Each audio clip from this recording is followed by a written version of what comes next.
58, pour moi, effectivement, était ma meilleure année de ma carrière sportive. J'étais au Real Madrid à l'époque.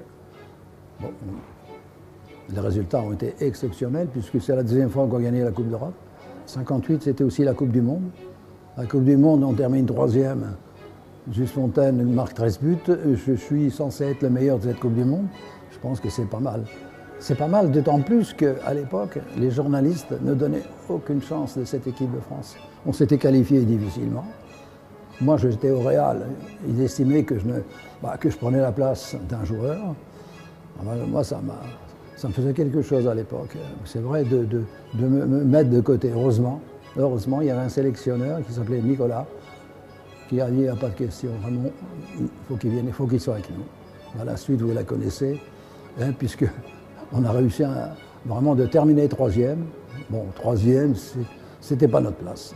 On était plutôt deuxième et pas loin de premier. Parce qu'on n'a pas eu la chance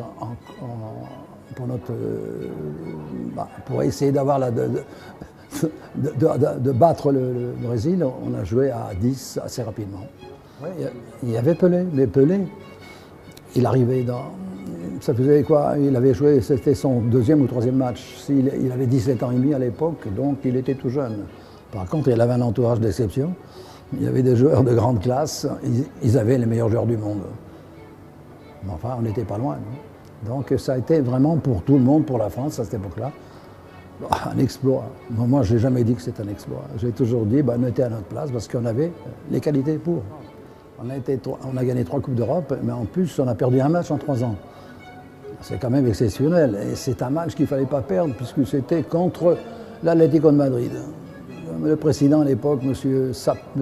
Bernabeu, nous a tous réunis le lundi, parce qu'on jouait le dimanche. Hein. Le lundi, il nous a réunis parce qu'on avait perdu. Il dit, si vous perdez encore la prochaine fois, je vous jette tous.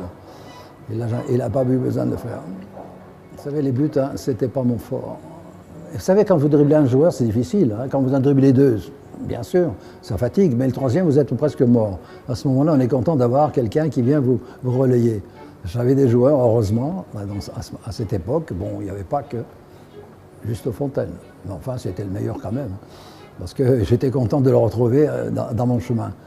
Mais c'est sûr que mes meilleurs matchs, il y en a eu pas mal. Mais enfin, celui qui a marqué énormément, c'était pas en Coupe du Monde, finalement, c'était contre l'Espagne. L'Espagne, c'était quoi? C'était un match où on n'avait encore aucune chance. L'équipe, le journal, mettait en évidence que nous allions perdre avec 3 ou 4 buts de différence.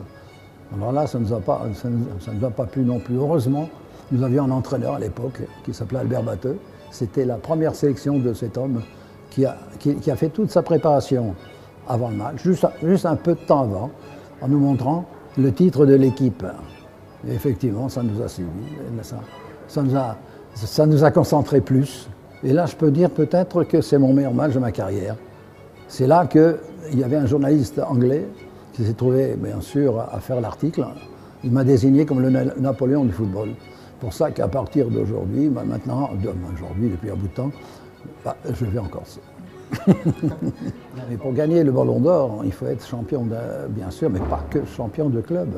Bon, ça a été le cas, moi, puisque j'étais champion en Espagne, champion d'Europe, 3e de la Coupe d'Europe.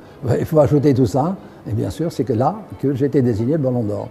Pour moi c'était un grand honneur, parce qu'il y avait du monde autour de moi. Il n'y avait pas que moi qui pouvait gagner cette coupe, ce Ballon d'Or.